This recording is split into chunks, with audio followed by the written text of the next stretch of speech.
Hey everyone, so for this week I'm actually going to talk to you guys instead of my usual outfit videos. So I just wanted to talk about sustainable fashion and how I quit fast fashion and my whole process through that.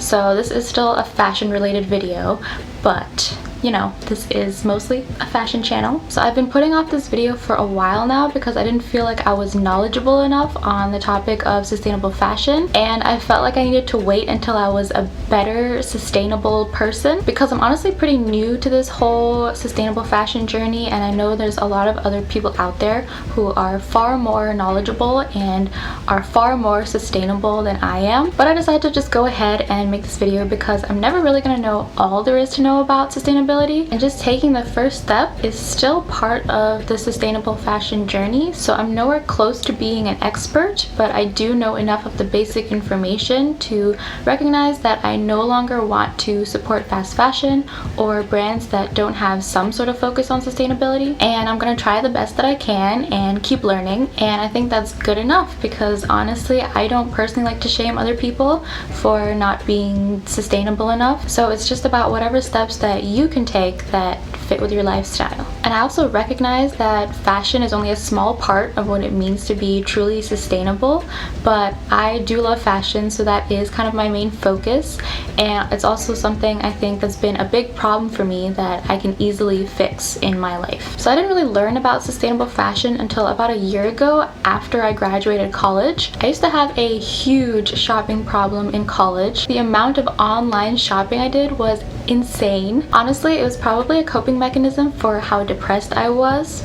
At least it was one of my healthier coping mechanisms compared to excessive drinking on the weekends and dating men that have way too many red flags. College was rough. But anyway, that's a story for another time. This video is supposed to be about fashion. I used to buy clothes from all kinds of fast fashion brands because I didn't even realize the negative impact it had. I honestly didn't even think about the potential environmental or human impact that these brands had. And I do recognize that that's so privileged to be able to not even think about where your clothes are coming from, or to not even think about those issues. But I really just didn't know at the time, and I just wanted to buy a lot of clothing because I wanted the latest trends. But I am now learning and self-reflecting and just generally trying to do better and find better brands and better ways to buy clothing. So I kind of just started learning more about it, doing a little bit more research, and my best friend is also a huge environmentalist, and she's so passionate about this stuff, and I learned a lot from her as well. But it's still a process where I'm trying to improve my habits and also change my mindset. I think it can also be kind of hard to get into sustainable fashion because I feel like there's this idea that it only fits a certain aesthetic. I know that I used to think that thrifting was only for those cool vintage girls with a certain style, and on the other hand I feel like most sustainable brands seem to have that very minimalistic and very simple style, and I honestly didn't feel like I completely fit in with either of those styles. I feel like there's also this misconception that sustainable fashion is less appealing if you're more into that trendy style, since secondhand clothing doesn't really follow current trends, since they're all clothing from past years, and sustainable brands are more focused on creating timeless pieces that you can wear for a long time. Fast fashion brands literally provide so many different versions of current trends, so you can literally always find what you're looking for. But sustainability is definitely for everyone, and you can definitely find things that fit your own style if you know where to look, which is something I've definitely had to figure out myself too. And also, finding more unique pieces is definitely a great way to build your own personal style. I feel like oftentimes focusing too much on the current trends can really prevent you from figuring out what you like in fashion, because you're only ever following what everyone else likes currently. I definitely like to stay on top of trends too, but there is a way to have your own style and also include current trends and still be sustainable. Sustainability isn't about never buying new clothing, it's just about being more aware of what you purchase and just buying less in general. So you definitely can still buy new pieces here and there that do fit with your style and kind of spice up your wardrobe. And trends never really go away forever, because something that is trendy right now is usually something that was also trendy in the past, sort of like the Y2K style that's going around right now. And any current trends will probably also make a comeback sometime in the future. So it's not really the best approach to focus focus purely on trends every season, because then you're always buying new clothing, you're always trying to keep up with the trends, and you never really develop a set wardrobe where you can really express your own style. And it just becomes a vicious cycle where you keep having to buy more and more trends, and it's not really the most sustainable approach. I was definitely also raised with the stigma that secondhand clothing is gross and dirty, so that definitely also kind of put me off thrifting when I was younger. But now I know that's not true.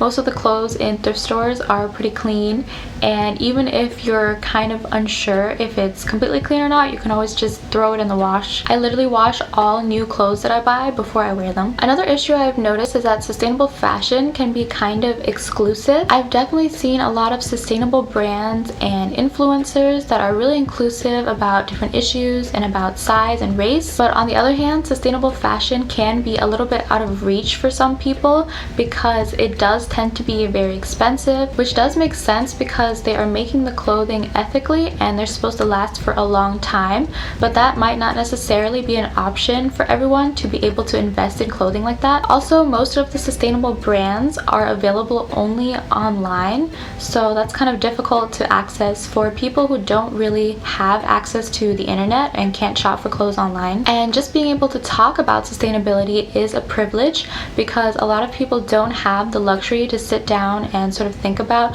what kind of clothing they're going to wear because they have so many other day-to-day worries. And there's also a lot of issues with race and size inclusivity, which is honestly an issue in the fashion industry in general. But I think definitely with sustainable brands, they also tend to showcase a lot of tall, thin, white models. So it's kind of hard to feel welcome in that space when you don't fit that mold. But I think it's a good thing that sustainable fashion is starting to become more mainstream right now. So I think a lot of people are starting to realize the issues with it and the negative impacts it has. And hopefully that also means a lot more options and a lot more representation. I think it's also kind of interesting to think about the role that influencers play in all this. I've seen a lot of fashion YouTubers promote fast fashion and constantly needing to buy new things, and I definitely don't mean to shame anyone for that at all. And I also have a fashion YouTube channel, so I guess I'm kind of part of that too. But I do think it's interesting to note that influencers kind of play a part in promoting fast fashion and also benefiting from it. There are also a lot of sustainable fashion influencers who use their platform to sort of talk about these issues, but I think fashion in and of itself is just sort of inherently unsustainable because it's not really a necessity, and it's sort of really hard to be a part of the fashion industry or to love fashion without it being a little bit problematic. But one important aspect of sustainable fashion is to recognize that it's not sort of a standalone issue. Just as with every other big issue out there, it is important to think about it intersectionally, which is something I learned pretty recently. So being sustainable is not just about lessening the harmful environmental impact, but there's also sort of a human rights issue side to it. So if a brand is focusing on the environmental impact, but they don't actually care about their workers or they have racist practices, then they're not actually genuinely sustainable, especially since a lot of garment workers are in countries like Bangladesh and Indonesia. And on top of that, most of the workers are female, so all the people making your clothing are usually low-income women of color. So that's definitely a feminism and a race issue, since most of those garment workers are subjected to really bad conditions. And there's also the recent issues with Reformation and Everlane, which were two of the biggest sustainable brands, but a lot of information came out about Everlane greenwashing and not treating their workers fairly. And another story came out of a former employee for Reformation who was a black woman who talked about her experiences with racism in the company. So even though those brands claim to focus on the environmental impact of fast fashion, they didn't really focus on ethical practices in treating their workers fairly. So it's all about doing a little bit of research to see if a brand really cares about all aspects of sustainability. And I'd honestly rather buy from a brand that is less environmentally focused than one that is racist or doesn't care about their workers. But I think whatever stage you're at in the process is good enough as long as you're taking steps and improving every day. And I don't think you should ever feel bad for not being being sustainable enough, because it's literally impossible to be 100% sustainable unless you go off into the wild and go completely off the grid. And while I won't ever buy from fast fashion brands like Forever 21 or H&M again, I do sometimes buy from brands that aren't necessarily 100% sustainability focused, but I know they are high quality and that they're going to last in my closet for a long time. So it definitely doesn't make you a hypocrite to not be the most sustainable person all the time. Honestly, we're all hypocrites anyway. Just as a human being, you're going to be a hypocrite because our thoughts and actions are just contradicting at times, and we're always changing as people. But the point is to be a good hypocrite and not a bad one. I feel like a bad hypocrite is someone who claims to value one thing and then does the complete opposite and does not self-reflect at all. But being a good hypocrite is saying that you value something and then actively making the effort to try to improve and learn every day, even though you recognize that you can never fully live up to that value because you're only human. But the point is that you're trying and that you're self-aware and that you're at least constantly self-reflecting as you go through the process. But honestly, I think the best approach is just to buy less stuff in general, and when you do, to just buy as ethically as you can. It goes back to the general life advice that you should always be grateful for and appreciate what you have, and that relates to fashion as well. So in terms of some of the brands that I've been shopping lately, since I'm broke and unemployed and I've accumulated a lot of clothing over the years, I haven't really been able to splurge on any sustainable brands, so I've mostly been online thrifting on ThredUp or Depop, and I've actually found a lot of good stuff on Depop. I like it a little bit better than ThredUp. Anyway, I really talked a lot in this video, so if you made it this far, thanks for listening to me this whole time. Let me know in the comments if you want to see more videos like this, or if you just want me to stop talking and style some outfits. But anyway, see you in the next video. Bye!